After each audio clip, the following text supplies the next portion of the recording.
Hey guys, welcome back to Objective Reviews. My name is Nick, and if you haven't checked out my review of the Godox SL100-W, well, you should go check it out. I'll link it up here.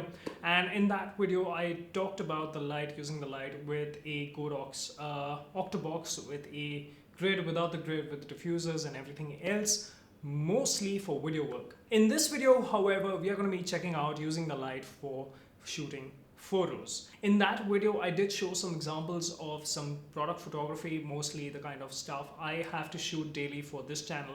So in this video, we are going to be doing or checking out something a little bit different.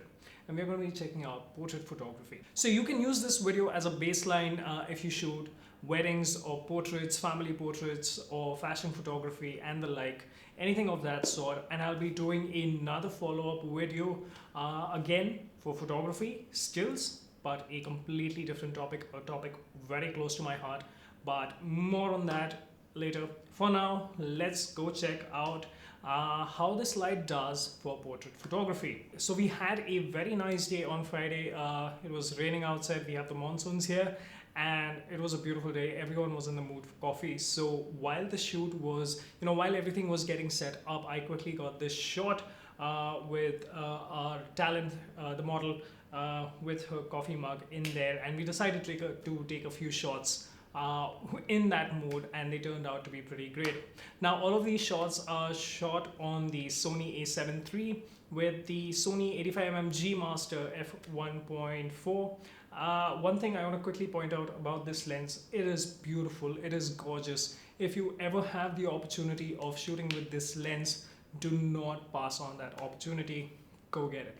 It's an absolutely fantastic lens. As always, as the photos start appearing on the screen and change on the screen, the settings used to shoot these photos will also be available on there. Another thing to remember is that the white balance was set to auto. However, if I were to do things a little more cautiously, I would set the white balance to whatever is set on the light. And without delaying this any further, let's get into it. So in the very first shot that we see, we have the talent sipping her coffee, and so we did kind of ask her to pose for this particular shot. It wasn't a candid, so it was posed, and I went outside of the kitchen and shot it through the window. So you can see there's a slight blur on the left side of the frame, and as you may have guessed, the light is on the right of the talent as in the photo, the right in the photo, and it is doing its job pretty well. I love how the skin tones are rendered here, and you have a sharp highlight on the right side of the face, and the left side is in the shadows, the mid-tones basically, and it looks very beautiful. And we were able to actually expose the talent as well as the environment she is in pretty well. In the next two shots, we have the talent sitting on a sofa, and the entire idea of this shoot was to see how the light works for still photos. And so I asked the model not to do a lot of makeup, and we were trying to get a lot of textures in there to see how the light bounces and reflects off of these textures and how the colors are rendered. So we tried to keep the colors pretty as neutral as possible.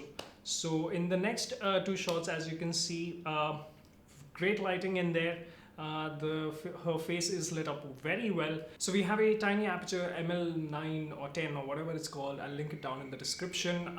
So we had that on the left side of the talent and the light on the right to get a slight highlight on her left edge of the face. And as you can see, everything is working out very well, and we still have some details in the background behind the window. So the window is there, and we are not losing out all the details. So as you can probably tell, there's a garden behind there. So for the next shot, I did a similar thing as the kitchen shot. I went outside and shot through the window, so you can see the window grills, and in this photo you can see things more clearly where the aperture light was and where the Godox light was. So in this photo makes the setup a little more evident than the previous photo. Then we moved things around and headed towards the staircase in the house, and I had the talent stand against the wall in the staircase. So this is a very narrow staircase. It's painted white, so light is going to be bouncing all over the place, and this is the photo that we got.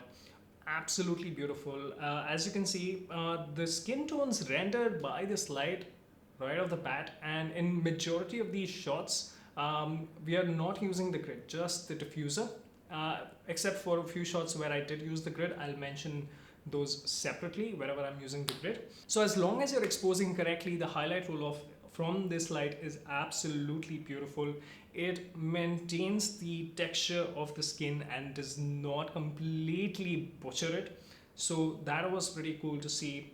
And once we zoom in, you can see a lot of details in there, especially in the hair, and it does not give that awkward blue highlight to the hair wherever the light is hitting her hair.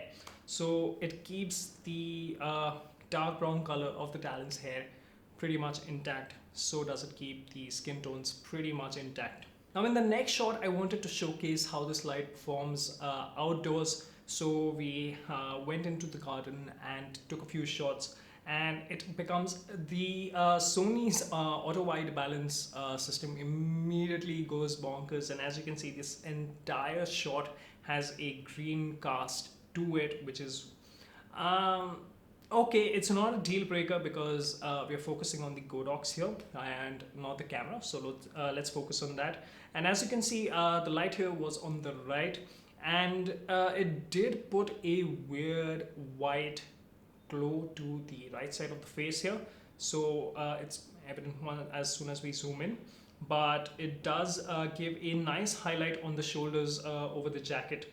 So that is pretty interesting to see, and even lower down on her leg.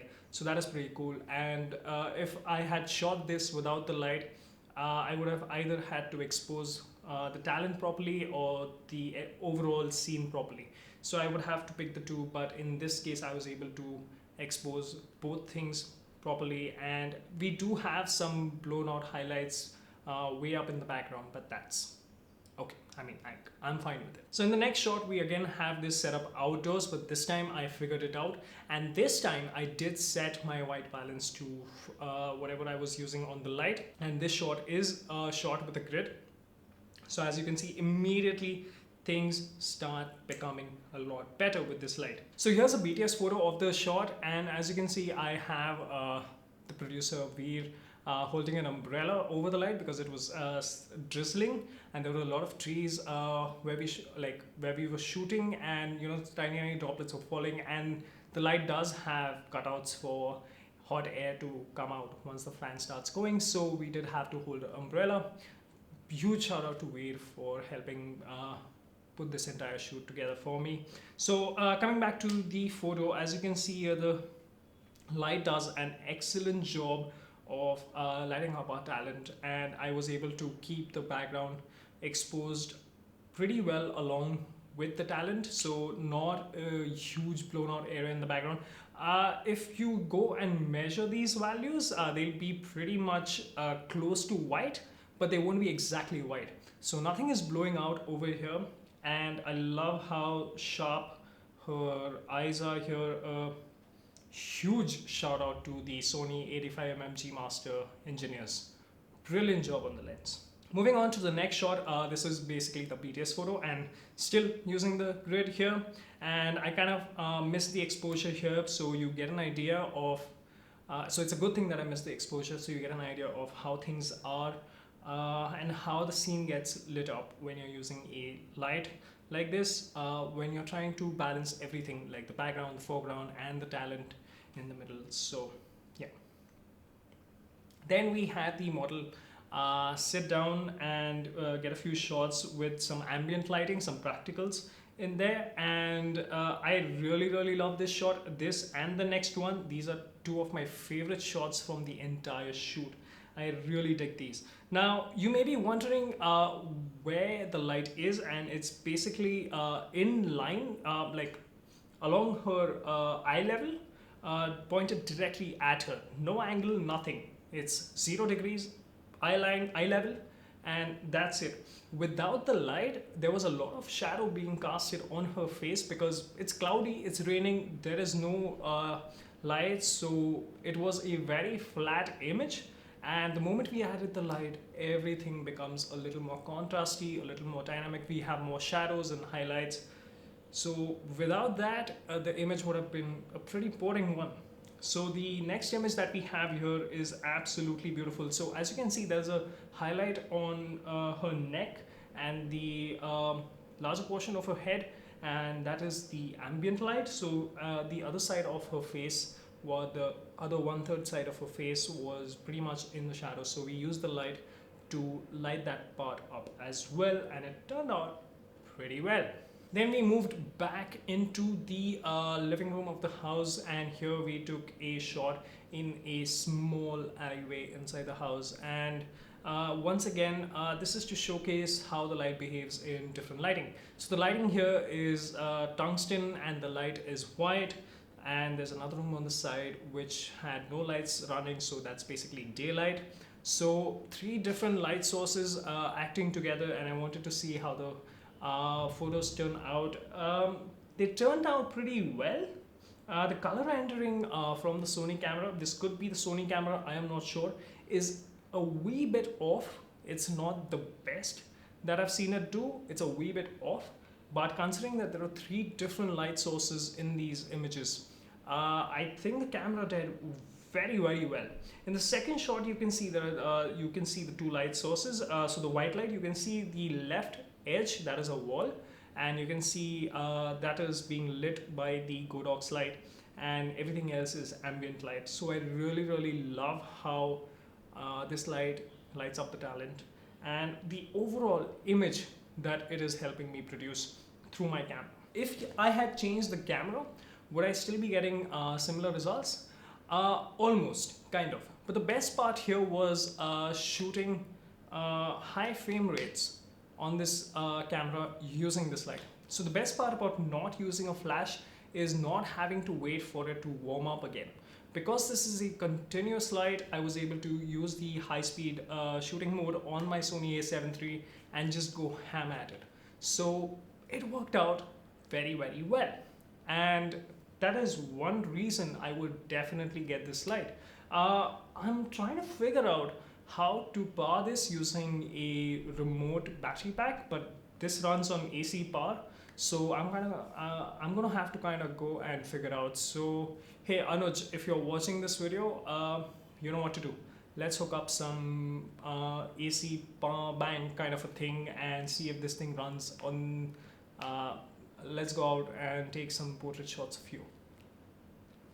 Alright, so this is the video, this is all there is to it. Would I be personally using this light for portrait shoots in the future?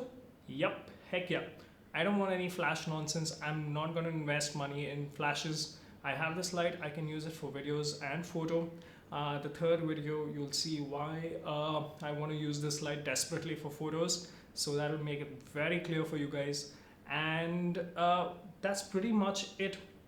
If you want links to buy any of this, they are down in the description. They are affiliate links. So every time you buy something, I get a small kickback at no extra cost for you. So that's pretty sweet.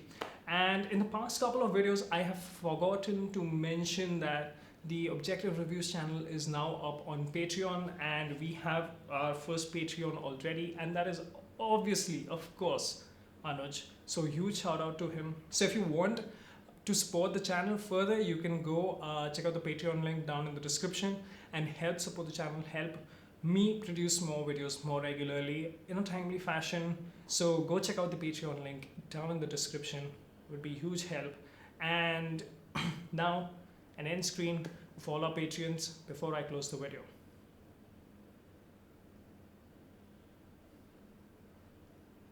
Well, if you like this video, hit the like button. If you disliked it, you know what to do. Hit the dislike button twice. And if you're new around here, don't forget to subscribe and click the bell icon to get notifications when I upload new videos. I'll see you guys on Friday in the live stream. Cheers.